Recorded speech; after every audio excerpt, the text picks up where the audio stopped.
नमस्कार, मैं दिवाकर कुमार। मेरा यूट्यूब प्लेटफॉर्म दिवाकर विद्यापीठ में आप सबका स्वागत है। उम्मीद है आप सब अच्छे होंगे और लॉकडाउन को एंजॉय कर रहे होंगे। बस इस लॉकडाउन में एक स्टूडेंट के 3 काम ही होना चाहिए। खूब जम खाइए, खूब पढ़िए और टाइम मिले तो फिल्म देखिए। बट फिल्म वाली प्रायोरिटी हमारी लास्ट में होनी चाहिए। पहले खाना, पढ़ाई, तब टाइम बचे तो मूवी। सब सब कोई चीज़ एक एग्जैक्ट टाइम, अप्रोप्रिएट टाइम पे ही अच्छा लगता है। सो बाकी आप खुद समझदार है। आज हमारा साइंस का थर्ड पार्ट है प्रीवियस ईयर का। जो बच्चे अभी भी इस वीडियो को पूरा नहीं देख रहे, 2 मिनट 3 मिनट वीडियो प्ले करके छोड़ दे रहे हैं, आप लोग इसे देखो, क्योंकि ये एक वीडियो के माध्यम से जो हमारा सीरीज चल रहा है, इसमें आपका पूरा लूसेंट कवर किया गया है, घटना चक्र कवर किया गया है, स्पीडी कवर किया गया है। साथ में इस साल जितने भी group D, ALP, SSC, CHSL, CGL, साथ ही BPSC में जहाँ से भी क्वेश्चन इस साल साइंस से लिए गए हैं, सबसे हम कलेक्ट करने की कोशिश कर रहे हैं और आपको इस वीडियो के माध्यम से प्रोवाइड कर रहे हैं। बस आप रोज़ देखो, इसे लिखने की कोई ज़रूरत नहीं है। इस वीडियो का हर एक वीडियो का PDF फाइल हमारा टेलीग्राम लिंक है दिवाकर विद्यापीठ, उस पर हम डालते हैं, अपलोड करते हैं। जो लोग अभी भी PDF नहीं मिल पा रहा है, वो लोग टेलीग्राम लिंक वीडियो के नीचे दिया होता है, आप ज्वाइन कर लो। ज्वाइन करने के जिन्होंने अभी तक टेलीग्राम इंस्टॉल नहीं कर रखा, आप टेलीग्राम इंस्टॉल कर लेना, बिल्कुल व्हाट्सअप की तरह है। फिर आप मेरे लिंक पे ज्वाइन कर लेना, ना तो आप हमें टेलीग्राम मैसेज कर देना, मैं आपको उस ग्रुप में डाल दूँ कि उस ग्रुप में हर दिन का PDF पहुँचता है। ठीक है, चलिए आज मेरा यांत्रिकी का थर्ड पार्ट है, चलते हैं हम लोग। और सेशन कैसा लग रहा है प्लीज़ ज़रूर कमेंट करें, लाइक करें, क्योंकि आपका कमेंट, लाइक ये हमें मोटिवेट करता है to making such video. Okay, चलिए मिलते हैं फिर।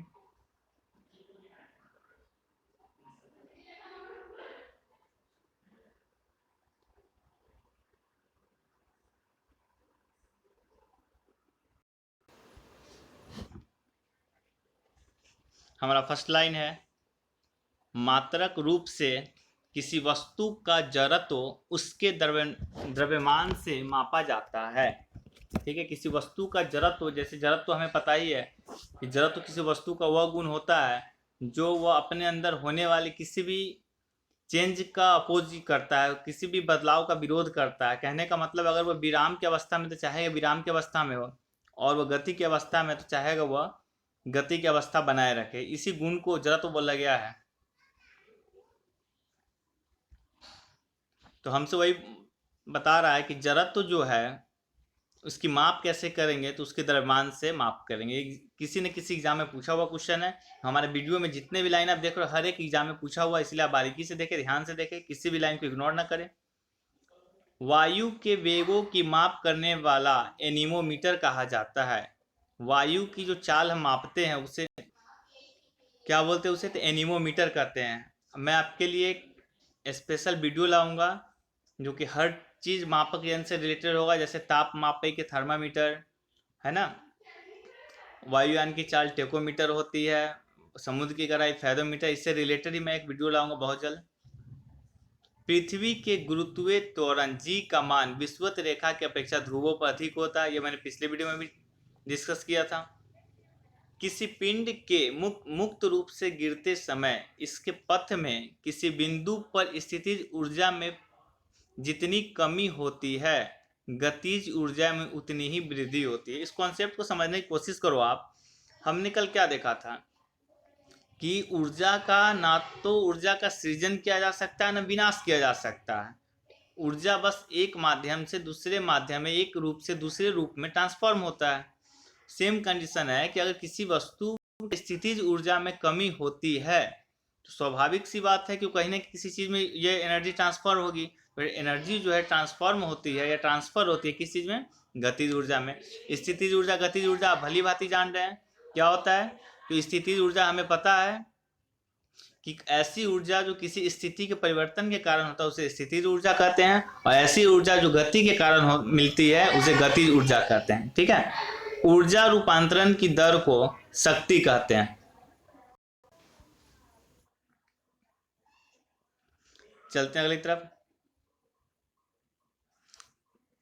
किसी पिंड के मुक्त रूप से गिरते समय इसके पथ में किसी बिंदु पर स्थितिज ऊर्जा में जितनी कमी होती है गति, ये सेम क्वेश्चन रिपीट हो गया, अभी हमने पढ़ा था।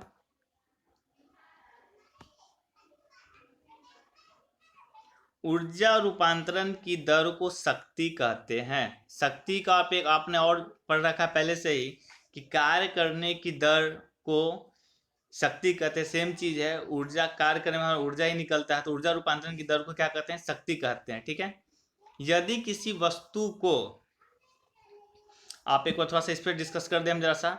शक्ति को ऐसा मात्रक हमने वाट देखा था, जिसे इंग्लिश में पावर बोलते हैं, और इसका होता है काम करने की दर, मतलब प्रति सेकेंड इकाई में किया गया कार्य को शक्ति बोलते हैं। तो हम बोल सकते हैं शक्ति जो मेरा होगा जूल बाई सेकेंड, अगर इसको ऐसा लिखा जाए तो जूल पर सेकेंड। समझ गए? चलिए, यदि किसी वस्तु को ऊर्ध्वाधर दिशा में ऊपर की ओर फेंका जाता है तो अधिकतम ऊंचाई पर इसकी गतिज ऊर्जा शून्य होगी। आप हमें एक बात बताओ, अगर हमें क्या पता है कि गति ऊर्जा किसी भी वस्तु में गति के कारण होती है। अगर किसी वस्तु यहाँ पे जा रहा है मैक्सिमम यहाँ पे आकर रुक गया, जब जैसे ही यहाँ पे रुका अधिकतम बिंदु पे, इसका मतलब इसमें गति यहाँ पे शून्य हो गई। और जैसे ही गति अगर शून्य हो जाएगी, हमें पता है गतिज ऊर्जा क्या होता है, मेरा गतिज ऊर्जा होता है हाफ mv²। ठीक है, राइटिंग का केयर मत करना, उंगली से लिखना पड़ रहा है स्क्रीन पे। तो आप जैसे ही भी यहाँ पे जीरो होगा, गतिज ऊर्जा क्या हो जाएगी? शून्य हो जाएगी। वही चीज आपको यहाँ पे बोल रहा है, किसी वस्तु को ऊर्ध्वाधर दिशा के ऊपर जो फेंका जाता है तो अधिकतम ऊंचाई पे इसकी गतिज ऊर्जा क्या हो जाएगी? शून्य हो जाएगी। ठीक है, 1 किलोवाट 3.6 इंटू 10⁶ जूल होता है। ठीक है, कार्य करने की दर को शक्ति कहते हैं। ठीक है, औसत शक्ति को हम कुल उपयोग की गई ऊर्जा बटे कुल लिए गए समय से विभाजित करते हैं। हमें पता है कि शक्ति क्या होता है, तो पावर होता है वर्क पर सेकेंड, काम बाई पर सेकेंड। ठीक है, समय। अब जब एवरेज लग गया तो आपने एवरेज अपने पढ़ा होगा, जैसा ही औसत लग जाए तो हम लोग टोटल बाई टोटल करते हैं, तो यहाँ पे टोटल वर्क बाई टोटल समय ले लेंगे। सेम चीज यहाँ बता रहा है कि किसी की औसत शक्ति को हम कुल उपयोग की गई ऊर्जा बटे कुल लिए गए समय से विभाजित कर प्राप्त कर सकते हैं। किसी वस्तु का द्रव्यमान और उत्पन्न त्वरण का गुणनफल पर लगने वाले बल के बराबर होता है। कहने का मतलब कुछ नहीं है, बस आप समझो, ये इसे शब्दों के जाल में फंसा रहा है। F बराबर आपने याद किया होगा ma, जो लोग नहीं याद किए जान ले। F होता है फोर्स, यह होता है द्रव्यमान, यह होता है त्वरण। त्वरण किसे कहते हैं? तो वेग में परिवर्तन की दर को त्वरण कहते हैं। ठीक है, तो आप बताओ हमें, हमारा जो बल है वो किसके बराबर है? तो किसी वस्तु पे जो बल लगाते हैं उसका द्रव्यमान, उस बल के कारण कितना त्वरण उत्पन्न हुआ उसके गुणनफल को बोलते हैं बल। ठीक है, चलिए, किसी आवेशित वस्तु से आवेश को पृथ्वी में भेजने की क्रिया को भूसंकर्पण कहते हैं, भूसंपर्कन कहते हैं। यह भूसंकर्पण वर्ड भले ही आपको नया दिख रहा होगा, बट आप एक वर्ड से भली भांति परिचित होंगे। वो वर्ड है मेरा, वह वर्ड है हमारा अर्थिंग। अर्थिंग वर्ड आप बड़ी खूबसूरती से जानते हैं कि हर घर में बिजली है, और जिनके घर में बिजली वो अर्थिंग का महत्व जानते हैं। उसी अर्थिंग को हिंदी में बोला जाता है भूसंपर्कन। उम्मीद है आप समझ गए होंगे अर्थिंग की चर्चा करते हुए। तो अर्थिंग का काम क्या है? तो आवेशित वस्तु से आवेश को पृथ्वी में भेजने की क्रिया। जब भी एक्स्ट्रा वोल्टेज आता है तो अर्थिंग के माध्यम से पृथ्वी में भेजा जाता है, और हमारा घर में जितने भी बिजली की युक्ति होते जलने से बच जाते हैं, शॉर्ट सर्किट से बच जाते हैं। अर्थिंग का यही काम है। ठीक है, चलिए, दो पिंडों के बीच गुरुत्वाकर्षण बल उसके द्रव्यमानों के गुणनफल के समानुपाती होता है। देखो, कभी भी दो पिंडों के बीच गुरुत्वाकर्षण बल जो होता है वह G कांस्टेंट है, ग्रेविटेशनल कांस्टेंट है, होता है m1 into m2 by r²। यह दो वस्तुओं का द्रव्यमान होता है, यह उनके बीच की दूरी होता है। तो उनके बीच जो बल लगता है, हमने कल ही आपको बताया था कि न्यूटन साहब ने क्या बताया था कि ब्रह्मांड में जितनी भी वस्तुएं हैं, हर एक वस्तु दूसरे वस्तु को अपने ओर आकर्षित करती है। वो किस बल से आकर्षित करती है, वो एक्सप्रेशन यही है, m1 m2 g मेरा ग्रेविटेशनल कांस्टेंट है। तो हम क्या देख रहे हैं कि कोई भी वस्तु जो आकर्षित करती है उसके द्रव्यमान के गुणनफल होता है और उसके दूरी के व्युत्क्रमानुपाती होता है। ठीक है, चलिए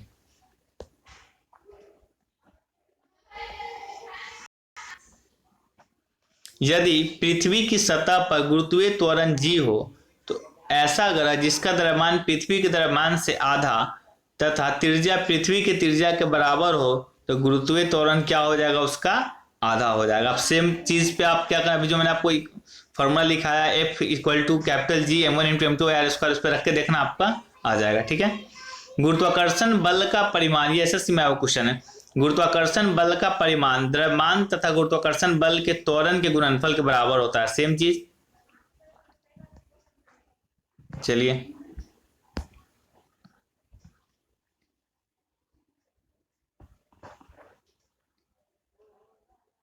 वस्तु के प्रारंभिक व अंतिम स्थिति के बीच का न्यूनतम दूरी को वस्तु का विस्थापन करते हैं। मैंने पिछले वीडियो में अच्छे से बताया था। जो लोग फर्स्ट टाइम इस वीडियो को देख रहे हैं, इससे पहले का 2 आप सीरीज देख ले, आपको सारा चीज समझ में आ जाएगा।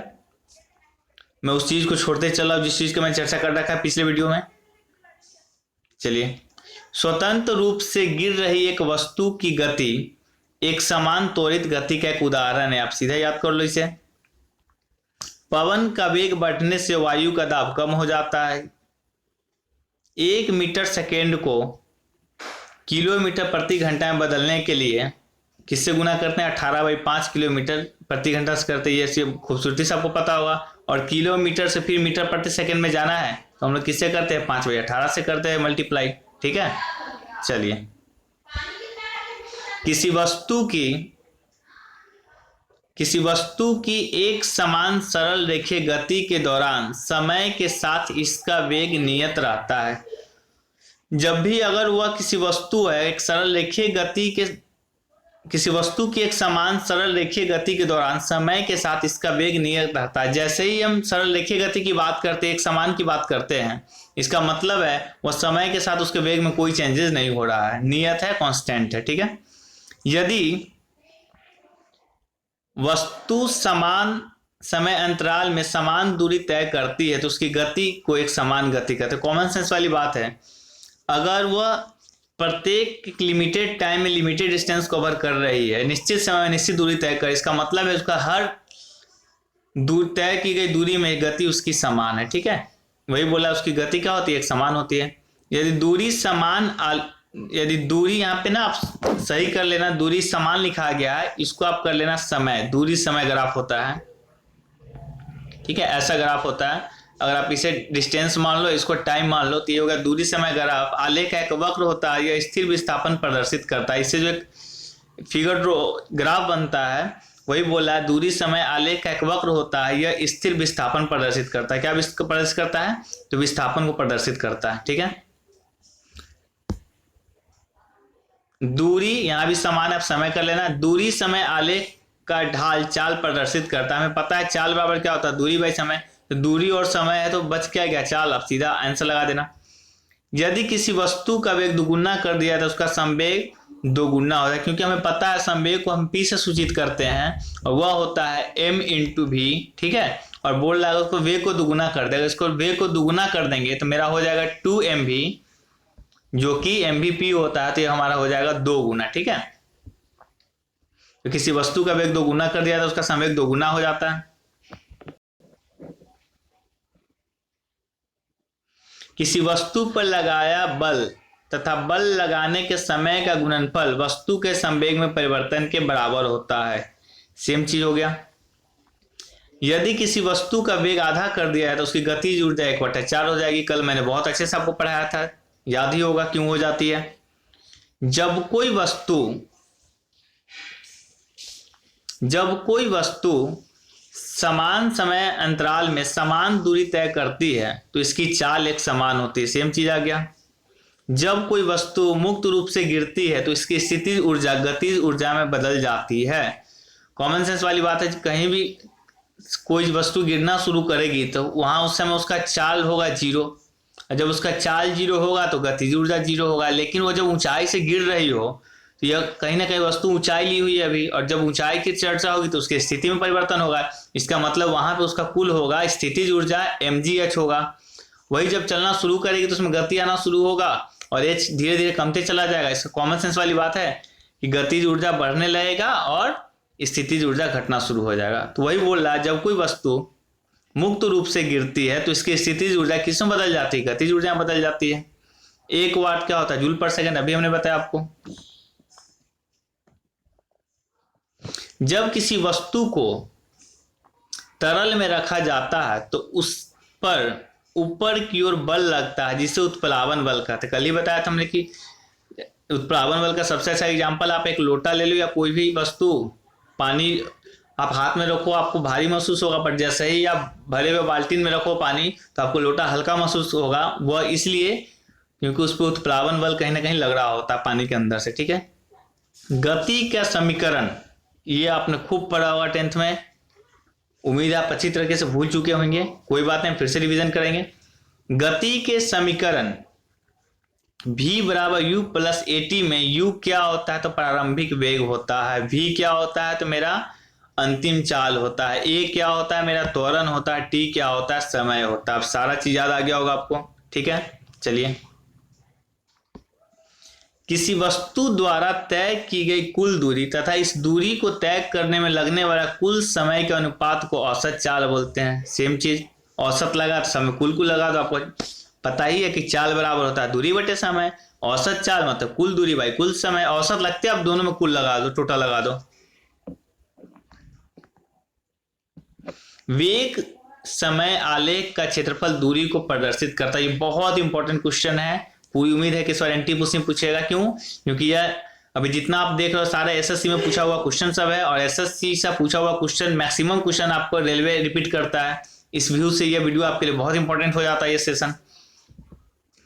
देखो, अगर इसको हम मान लेते हैं चाल वेग, ठीक है, इसको हमने मान लिया टाइम, तो एक ग्राफ बनेगा। ठीक है, इस ग्राफ का जो क्षेत्रफल हमें मिलेगा यह हमें किसको प्रदर्शित करेगा? तो दूरी को प्रदर्शित करेगा। ठीक है, यदि पृथ्वी की सतह पर गुरुत्वीय त्वरण g है तो ऐसा ग्रह जिसका द्रव्यमान पृथ्वी के द्रव्यमान से दोगुना है तथा जिसकी त्रिज्या पृथ्वी की त्रिज्या के बराबर हो तो गुरुत्वीय त्वरण 2g होगा। मैंने जो F बराबर g into M N into m2/r² पढ़ाया तो उस पर आप सेट कर देना, आपका आ जाएगा। किसी भौतिक राशि का अंकीय मान उसका परिमाण होता है। किसी भौतिक राशि का जो अंकीय मान एक्चुअली में क्या है? उसका तो परिमाण है। अंकीय मान मतलब जैसे ये देख लो, हमने लिखा ना 4 kg, ये तो होगा इसकी इकाई। ये जो अंकीय मान क्या है? इसका परिमाण होगा कि 4 kg की कोई वस्तु है। ठीक है, चलिए। आर्द्रता वायु में नमी की मात्रक है। आर्द्रता क्या है? तो वायु में नमी की उपस्थिति को क्या कहते हैं? आर्द्रता। और आर्द्रता मापते किससे हैं? तो हाइग्रोमीटर से मापते हैं। ठीक है, यदि एक वस्तु सीधी रेखा में चलती है और इसका वेग समान समय अंतराल में समान रूप से घटता या बढ़ता है तो वस्तु के त्वरण को क्या बोलेंगे? एक समान कहेंगे। क्यों? अच्छा, यहाँ पे आप देखना हमने चाल की बात नहीं की है, क्योंकि अगर यहाँ पे दूरी और समय की बात होती तब चाल होता है। यहाँ पे आप देख रहे हो इसका वेग की बात कर रही है, और त्वरण हमें पता है कि वेग में परिवर्तन की दर को त्वरण कहते हैं। ठीक है, rate of change in velocity is called acceleration. Got it?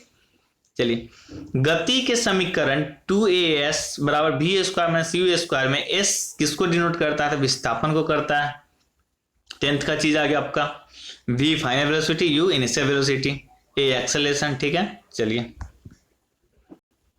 यदि दूरी समय आलेख पर सीधी झुकी हुई रेखा हो तो यह एक समान चाल को प्रदर्शित करता है। दूरी टाइम आपसे पूछ देगा कभी कल ना, आपको ऐसा ग्राफ दे देगा, बोलेगा बताइए क्या प्रदर्शित कर रहा है? तो दूरी समान है, एक सीधी रेखा एक समान से झुकी हुई है, तो ये मेरा हो जाएगा स्पीड हो जाएगा, या चाल बोल दो आप, वेलोसिटी बोल दो, एक समान होगा। ठीक है, ग्राफ ऐसा होगा। किसी वस्तु के वेग परिवर्तन तथा इसके द्वारा लिए गए कुल समय के अनुपात को इसका त्वरण कहते हैं। अभी मैंने बताया था आपको कि वेग में परिवर्तन की दर को त्वरण कहते हैं। ठीक है। वायु दाब के बीच जितना अधिक अंतर होगा पवन का वेग उतना ही अधिक होगा। ठीक है। यदि किसी वस्तु में कार्य करने की क्षमता है तो कहा जाता है कि इसमें ऊर्जा है। कॉमन सेंस वाली बात है। यदि पृथ्वी की सतह पर गुरुत्वीय त्वरण है तो ऐसा ग्रह जिसका द्रव्यमान पृथ्वी के द्रव्यमान के बराबर तथा त्रिज्या पृथ्वी की त्रिज्या से आधी हो तो गुरुत्वीय त्वरण क्या हो जाएगा? 4g हो जाएगा। सेम चीज रिपीट हो गया।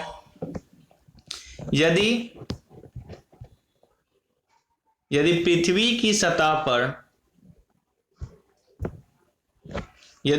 की सतह पर गुरुत्वीय त्वरण g है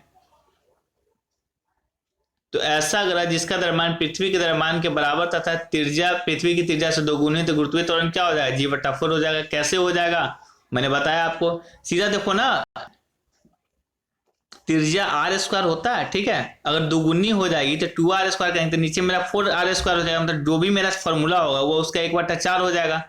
तो g/4 हो जाता है। ये 4 क्यों हो गया था? क्योंकि जैसे ही आप त्रिज्या को आधी करोगे, r² मेरा बट्टा में था ना उस फॉर्मूला में, तो इसको जैसे ही आप आधी करोगे तो आप r/2 का होल स्क्वायर करोगे और आपका आ जाएगा r²/4।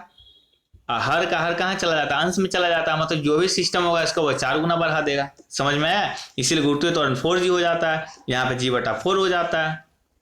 थोड़ी सी मैथमेटिक्स लगानी पड़ेगी आपको कि एग्जाम निकालने हैं। एग्जाम में आपको मैथ भी पूछता है।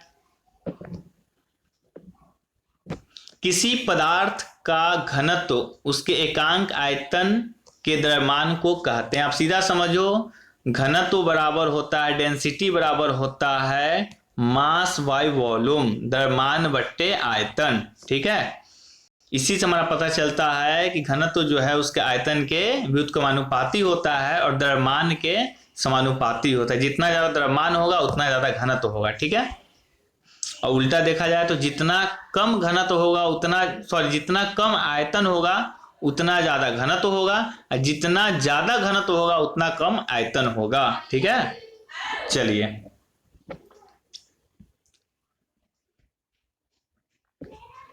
न्यूटन का कौन सा नियम बल को परिभाषित करता है? तो आंसर मेरा क्या हो जाएगा? दूसरा नियम बल को परिभाषित करता है। परिभाषित करने का मतलब जो हमें व्यंजक मिलता है F = ma, वो किससे मिलता है? तो न्यूटन के दूसरे नियम से मिलता है। ठीक है। एक झील में पानी पर लोहे किले से भरी हुई एक नाव तैर रही है। जब लोहे की किले हटाई जाती है तो पानी का स्तर क्या हो जाएगा? पानी के स्तर में कमी आ जाएगी। एक शरीर को संतुलित बल के तहत कहा जाता है जब शरीर पर कार्य करने वाला परिणामी बल 0 हो। अगर आप मान लो एक वस्तु है, इस पे 10 न्यूटन से आप खींचो, 10 न्यूटन से इधर खींचो, इस वस्तु पे परिणामी बल हो जाएगा 0। ठीक है। क्योंकि दोनों तरफ बल बैलेंस हो गया। वही बोल रहा है कि परिणामी बल क्या हो जाता है? 0 हो जाता है। किसी वस्तु के इधर उधर या आगे पीछे होने वाली गति को कंपन कहते हैं। ठीक है। प्रति सेकेंड होने वाले दोलनों की संख्या को आवृत्ति कहते हैं। इस पे स्पेशल वीडियो में बनाएंगे आपको, आवृत्ति, तरंग दैर्घ्य ये सब कैसे निकालते हैं। आप फिलहाल ये देखो कि प्रति सेकेंड, हर एक सेकेंड में होने वाले दोलनों की संख्या को जितनी बार दोलित होता है उसको क्या बोलते हैं? आवृत्ति कहते हैं। घर्षण घटने का सही क्रम है स्थैतिक घर्षण, सर्पिल घर्षण, लोटनी घर्षण। ठीक है। घर्षण समझ रहे हो ना? कोई भी चाल का जो विरोध करे वो घर्षण के श्रेणी में आता है। एक स्थैतिक घर्षण जो स्थिति का होता है, एक सर्पिल घर्षण जो सर्प के समान घूमता है। ठीक है। और एक लोटनी घर्षण जो जैसे आप बोल सकते हो चक्का वगैरह, ये सब लोटनी घर्षण के अंतर्गत आते हैं। आज हमारा मैकेनिक्स का तीसरा पार्ट खत्म हुआ। सेशन कैसा लग रहा है आप लोग कमेंट करके जरूर बताएं। और बार बार मैं बता रहा हूं आपको कि आपके रिवीजन के व्यू से बहुत ही बढ़िया है। इसमें जानने को बहुत सी चीज मिलेगा आपको। अगर आप ये वीडियो का मेरा सीरीज देखते हो तो आपको ना घटना चक्र पढ़ने की जरूरत है, ना लुसेंट ऑब्जेक्टिव पढ़ने की जरूरत है, ना स्पीडी पढ़ने की जरूरत है, ना ही कोई इस साल भर के अंदर आए हुए प्रीवियस ईयर पेपर पढ़ने की जरूरत है। साइंस को लेकर सारा हम कोशिश कर रहे हैं कि इस वीडियो में इंक्लूड करें। कुछ चीज़ रह जाएगा उसको फिर से एडिशनल वीडियो बना के डाला जाएगा। हर एक टॉपिक हम सोच रहे हैं, इसीलिए आप देख रहे हो कि मैकेनिक्स का भी मेरा तीसरा पार्ट है, 2-3 पार्ट अभी और बचा हुआ है। इसी तरह हम सारा पार्ट देखेंगे, हीट का, टेम्परेचर का, फिर केमिस्ट्री, फिर बायोलॉजी में हम लोग चलेंगे। ठीक है, बस आप एक काम करो, पढ़ो, अच्छे से रिविजन करो और ये करना मत भूलो, जैसे ही आप वीडियो देखते हो आप लाइक करना भूल जाते हो। व्यू तो बहुत है, लाइक बहुत कम मिलते हैं। आप लाइक किया करो, दोस्तों में शेयर किया करो, जितना चैनल ग्रो होगा उतना मोटिवेट हम होंगे। ठीक है, और जो लोग अभी तक सब्सक्राइब नहीं किए सब्सक्राइब कर लें। ठीक है, थैंक यू, अच्छे से रहिए, खूब पढ़िए, खूब खाइए, मौका मिले तो मूवी भी देखिए, सब कुछ कीजिए, बट पढ़ाई की प्रायोरिटी पहले दीजिए। थैंक यू, फिर मिलते हैं अगले वीडियो में।